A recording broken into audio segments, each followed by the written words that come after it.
రోజు వీలైనంత త్వరగా భోజనం పూర్తి చేస్తే గుండె రక్తనాళాల వ్యాధుల ముప్పు తగ్గుతుందని నేచర్ కమ్యూనికేషన్ జర్నల్లో ప్రచురితమైన ఓ అధ్యయనం నిర్ధారించింది.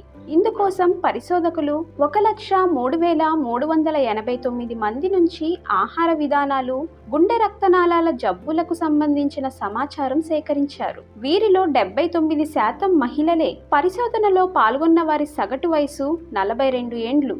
వయసు, లింగం, కుటుంబం మొదలైన సామాజిక పరిస్థితులు, ఆహారంలో పోషకాల నాణ్యత, జీవనశైలి, నిద్ర తదితర అంశాలని పరిగణలోకి తీసుకున్నారు. పొద్దున్నే టిఫిన్ చేయకుండా నేరుగా భోజనం చేసే వారిలో ఒక్కో గంట ఆలస్యానికి గుండె రక్తనాళాల వ్యాధుల తీవ్రత 6% పెరుగుతుందని కనుగొన్నారు. అంటే పొద్దున్నే 9 గంటలకు తినే వ్యక్తికి 8 గంటలకే తిన్న వ్యక్తితో పోలిస్తే గుండె రక్తనాళాల జబ్బుల ముప్పు 6% ఎక్కువన్నమాట. 9 తర్వాత ఒక్కో గంట గడుస్తున్న కొద్దీ ఈ ముప్పు 28% ఎక్కువగా ఉంటుందని అధ్యయనం వెల్లడించింది. అయితే ముందు రోజు రాత్రి చివరి భోజనానికి, తర్వాతి రోజు ఉదయం భోజనానికి మధ్య విరామం ఎక్కువగా ఉంటే గుండె రక్తనాళాల వ్యాధుల ముప్పు తక్కువేనట.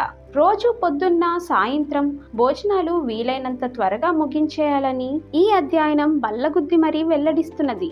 గ్లోబల్ బర్డెన్ ఆఫ్ డిసీజెస్ అధ్యయనం ప్రకారం ప్రపంచ ప్రజల మరణాలకు కారణమయ్యే వ్యాధుల్లో గుండె రక్తనాళాల సమస్యలే ముందు వరుసలో ఉన్నాయి.